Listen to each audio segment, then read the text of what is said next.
నమస్తే, welcome to #యూ. నేను మీ నరేష్.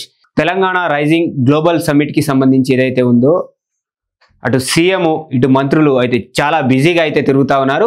ఎందుకంటే అది ఏదైతే గ్లోబల్ సమ్మిట్ కి సంబంధించి చాలా ప్రతిష్టాత్మకంగా తీసుకున్నారు. పెట్టుబడులను తెలంగాణకు తెచ్చుకోవడమే ధ్యేయంగా అందరూ ముందుకెళ్తా ఉన్నారు. కాబట్టి అందరూ ప్రతి ఒక్కరూ దాని మీదనే ఇప్పుడు వర్క్ చేస్తూ ఉన్నారు. ఈ నెల 8, 9వ తేదీల్లో ఏదైతే తెలంగాణ రైజింగ్ గ్లోబల్ సమ్మిట్ జరగబోతా ఉంది, దానికి సంబంధించి ప్రతి ఒక్కరు కూడా దాని మీదనే వర్క్ చేస్తూ ఉన్నారు. ఇటు ఉద్యోగస్తులు కావచ్చు, అటు రాజకీయ నాయకులు కావచ్చు, మంత్రులు, ఎమ్మెల్యేలు, ఎంపీలు, అలాగే ముఖ్యమంత్రితో సహా ఆ గ్లోబల్ సమ్మిట్ మీదనే వర్క్ చేస్తూ ఉన్నారు. సో దానికి సంబంధించి తెలంగాణ ముఖ్యమంత్రి ప్రధానమంత్రి నరేంద్ర మోడీ గారిని కలిసి ఈ గ్లోబల్ సమ్మిట్ ఏదైతే ఉందో దానికి రావాలని కోరడం అయితే జరిగింది. అలాగే కొంతమంది కేంద్ర మంత్రులను కూడా కలవడం జరిగింది. కేంద్ర మంత్రులను కలిసి ఏదైతే గ్లోబల్ సమ్మిట్ ఉందో ఈ గ్లోబల్ సమ్మిట్కి రావాలని ప్రధానమంత్రితోటి కలిసిన తర్వాత కనీసం కూర్చొని మాట్లాడడం అయితే జరిగింది. కమ్సకం ఒక ½ అన్ అవర్ దాకా మాట్లాడడం అయితే జరిగింది రేవంత్ రెడ్డి గారు. ఏదైతే ఈ గ్లోబల్ సమ్మిట్కి సంబంధించి వాళ్ళ విజన్ ఏముంది, తెలంగాణ విజన్ ఏంటి, అసలు తెలంగాణని భారతదేశంలో కాదు ప్రపంచంలోనే ఒక మోడల్గా నేను తీర్చిదిద్దుతానని నరేంద్ర మోడీ తోటి రేవంత్ రెడ్డి గారు అయితే చెప్పడం జరిగింది. అలాగే ఏదైతే మెట్రోకి సంబంధించి ఏదైతే 2వ విడత విస్తరణ ఏదైతే ఉందో దానికి సంబంధించి కూడా వాళ్ళు నరేంద్ర మోడీ దగ్గర ఏదైతే కేంద్రం నుంచి మాకు అనుమతి కావాలని చెప్పేసి కోరడం జరిగింది.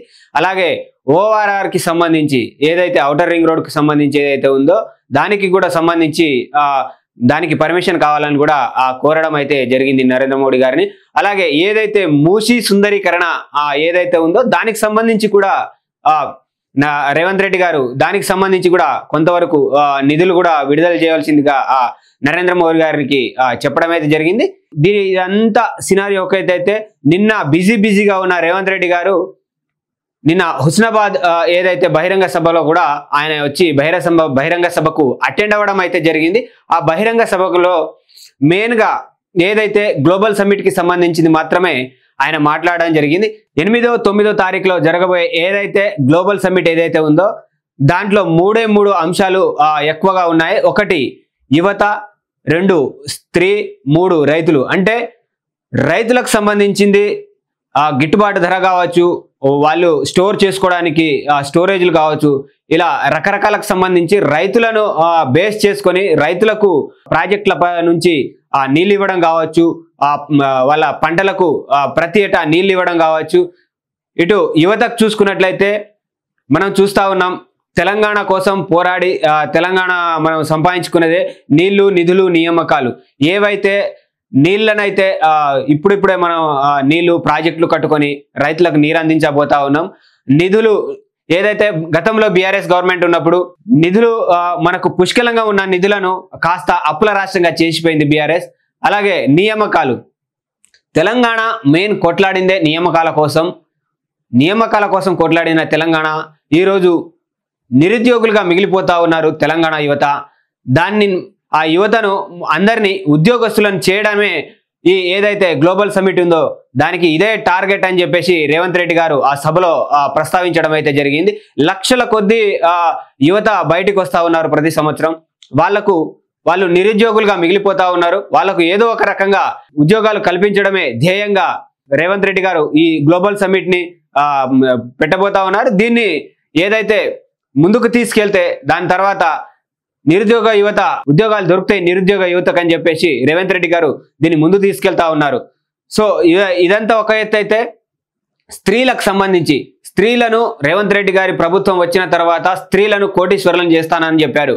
ఇప్పటివరకు స్త్రీలకు ఏదైతే ఫ్రీ బస్సులు ఇచ్చారో ఆ ఫ్రీ బస్సులో కూడా స్త్రీల పేర్ల మీద సగం బస్సులు కార్పొరేషన్ పేరుతోటి ఎవరైతే స్త్రీలు వాళ్ళు కొనే బస్సులు అయితే నడిపిస్తా ఉన్నారు, వాళ్ళ పేర్ల మీదనే వాళ్ళకే ఆ బస్సులు ఇచ్చేసి మీరే నడుపుకోండి అని చెప్పేసి వాళ్ళకైతే స్త్రీలకే ఇచ్చేశారు. అలాగే సోలార్కి సంబంధించి ఎవరైతే మహిళలు ఉన్నారో, ఇంట్లో పనిచేసుకునే మహిళలు ఉన్నారో వాళ్ళకు సబ్సిడీలో ఇటు బస్సులు కూడా సబ్సిడీలో ఇవ్వడం జరిగింది. అలాగే సోలార్కి సంబంధించి సోలార్లు కూడా సబ్సిడీలో ఇచ్చి వాళ్ళను భవిష్యత్తులో వాళ్ళు కూడా మేము కూడా ఈ ఏదైతే వ్యాపారం ఉన్నదో మేము కూడా కోటీశ్వరులు అవ్వాలని ముందుకు రావాలని చెప్పేసి సోలార్కి సంబంధించి కూడా వాళ్ళకు సబ్సిడీ ఇచ్చి ఆ వ్యాపారాలు పెట్టేయడం కూడా ఏదైతే రేవంత్ రెడ్డి ప్రభుత్వం చేయడం జరుగుతూ ఉంది. ఇంకా ఏదైతే నిన్న 3వ తారీఖు మలిదశ ఉద్యమానికి సంబంధించి ఏదైతే ఉందో డిసెంబర్ 3వ తారీఖు ఎవరు మరవలేనిది. తెలంగాణ ఉద్యమంలో ఇది ఒక పెద్ద ఘట్టంగా చెప్పుకోవచ్చు. ఎందుకంటే శ్రీకాంతాచారి ఎవరైతే శ్రీకాంతాచారి మరణించిన తెలంగాణ ఉద్యమంలో మరణించిన శ్రీకాంతాచారి ఎవరైతే ఉన్నారో అక్కడి నుంచే మొదలైన మలిదశ ఉద్యమం చాలా తారాస్థాయికి చేరిపోయింది. ఆ తారాస్థాయికి చేరిపోయిన తర్వాత నిన్న ఏదైతే శ్రీకాంతాచారి గారి వర్ధంతి సందర్భంగా ఇది నేను మరవలేని రోజు, మనం అనుకున్న తెలంగాణ వచ్చింది అని చెప్పేసి నిన్న రేవంత్ రెడ్డి గారు అయితే మాట్లాడారు. ఏదైతే శ్రీకాంతాచారి గారి ఆశయం ఏవైతే ఉన్నాయో ఖచ్చితంగా మా ప్రభుత్వం ఏదైతే ఉందో కాంగ్రెస్ ప్రభుత్వం ఖచ్చితంగా ఇప్పటి వరకు అయితే శ్రీకాంతాచారికి ఏవైతే ఉన్నాయో ఇప్పటి వరకు 60,000 ఉద్యోగాలు ఇచ్చాం. మేము వచ్చిన 2 సంవత్సరాలు అయింది. ఇప్పటి వరకు అయితే నిరుద్యోగ యువతకి 60,000 ఉద్యోగాలు ఇచ్చాము. కానీ ఇంకా 40,000 ఉద్యోగాలు పెండింగ్ ఉన్నాయి. ఆ 40,000 ఉద్యోగాలు కూడా అతి త్వరలో మేము పూర్తి చేస్తామని చెప్పేసి నిన్న రేవంత్ రెడ్డి గారు ఆ సభలో అయితే చెప్పడం అయితే జరిగింది. అలాగే ప్రభుత్వం దానికి కట్టుబడి కూడా ఉందని నిన్న రేవంత్ రెడ్డి గారు చెప్పారు. ఏదైతే శ్రీకాంతాచారి గారి ఆకాంక్షలు ఏవైతే ఉన్నాయో అవి కూడా మేము నెరవేరుస్తామని చెప్పడం జరిగింది. ఉమ్మడి కరీంనగర్ వరంగల్ జిల్లాకు సంబంధించిన ఏవైతే ప్రాజెక్టులు ఉన్నాయో అటు ఎస్ఆర్ఎస్పి ప్రాజెక్ట్ ఏవైతే ఉందో అది నెహ్రూ గారి హయాంలోనే అంటే కాంగ్రెస్ ప్రభుత్వం హయాంలోనే ఆ రోజు కట్టడం జరిగింది అని చెప్పేసి నిన్న రేవంత్ రెడ్డి గారు చెప్పడం జరిగింది. నాగార్జున సాగర్ కావచ్చు, ఇటు శ్రీశైలం జూరాల ప్రాజెక్టులు కావచ్చు, ఈ కాంగ్రెస్ ప్రభుత్వం హయాంలో మాత్రమే కట్టిరని చెప్పేసి నిన్న రేవంత్ రెడ్డి గారు హుస్నాబాద్ సభలో మాత్రం చెప్పడం అయితే జరిగింది. అయితే దీనికి సంబంధించి ఏదైతే ఉందో ఇప్పుడైతే గ్రామ పంచాయతీ ఎన్నికలు వచ్చిన సంగతి మీకు అందరికీ తెలిసిందే. ఇప్పటికీ 2 విడతల వారీగా అందరూ నామినేషన్ వేయడం అయితే జరిగింది. వీలైనంత వరకు ఏదైతే ఉందో వీలైనంత వరకు గ్రామ పంచాయతీ ఎన్నికలను ఏకగ్రీవం చేయాలని చెప్పేసి అందరికీ కోరడం అయితే రేవంత్ రెడ్డి గారు నిన్న సభలో కోరడం అయితే జరిగింది. అయితే ఏదైతే గతంలో గజ్వేల్కి సంబంధించి కావచ్చు, సిద్దిపేటకు సంబంధించి కావచ్చు, సిరిసిల్లకు సంబంధించి కావచ్చు, ఈ నియోజకవర్గాలు ఏవైతే ఉన్నాయో గత ప్రభుత్వం బీఆర్ఎస్ ఉన్నప్పుడు ఏవైతే నిధులు ఉన్నాయో మిగులు బడ్జెట్లో ఉన్న తెలంగాణ మొత్తం నిధులు కూడా ఆ 3 జిల్లాలకు మాత్రమే ఇచ్చినట్టుగా చెప్పుకొచ్చారు నిన్న రేవంత్ రెడ్డి గారు. గత ప్రభుత్వంలో గజ్వేల్, సిద్దిపేట, సిరిసిల్ల నియోజకవర్గాలకే అటు సైడే మాత్రమే నిధులు మళ్ళాయని నిన్న అయితే రేవంత్ రెడ్డి గారు అయితే చెప్పుకురావడం అయితే జరిగింది. రంగనాయక, కొండపోచమ్మ, మల్లన్న సాగర్లు ఇప్పటివరకే పూర్తయినాయి. మరి హుస్నాబాద్ నియోజకవర్గంలో గండిపల్లి, గౌరవెల్లి ప్రాజెక్టు ఎందుకు పూర్తి కాలేదని చెప్పేసి నిన్న రేవంత్ రెడ్డి గారు అయితే ప్రశ్నించడం అయితే జరిగింది. హుస్నాబాద్ ని సెంటిమెంట్ గా తీసుకొని ప్రచారం చేసిన కేసీఆర్ కానీ ఇక్కడ అభివృద్ధి పనులను కేసీఆర్ ఎందుకు పట్టించుకోవట్లేదు? 2 ప్రాజెక్టులకు ఎన్ని నిధులైనాయి, ఇప్పటివరకు ఎన్ని నిధులు ఇచ్చారు, ఆ బాధ్యతను పూర్తి చేశారా అని 2 ప్రాజెక్టులకు ఎన్ని నిధులైనా ఇచ్చి మేము పూర్తి చేస్తామని చెప్పి మా ప్రభుత్వానిదే బాధ్యత అని చెప్పి నిన్న రేవంత్ రెడ్డి గారు అయితే చెప్పడం జరిగింది. స్థానిక మంత్రి ఇక్కడ పొన్నం ప్రభాకర్ కోరిన విధంగా అభివృద్ధి పనులకు మేము అందిస్తామని చెప్పి ఆయన చెప్పడం జరిగింది. మంత్రి శ్రీధర్ బాబు గారు కూడా మాట్లాడుతూ ఆయన ఆధ్వర్యంలో గ్లోబల్ సమ్మిట్ ద్వారా తెలంగాణ విజన్ డాక్యుమెంట్ ను ప్రపంచానికి చూపించబోతున్నామని చెప్పి కూడా నిన్న రేవంత్ రెడ్డి గారు చెప్పడం జరిగింది. ఏటీసీల ఏర్పాటుతో ఐటీ రూపురేఖలు మారబోతున్నాయి విద్య అని చెప్పడం అయితే జరిగింది. ఏదైతే ఐటీకి సంబంధించిన రూపురేఖలు కూడా మారబోతున్నాయని చెప్పేసి విద్యార్థులకు 2,000 వేతనం కూడా అతి త్వరలో ఇవ్వబోతున్నామని చెప్పేసి చెప్తా ఉన్నారు.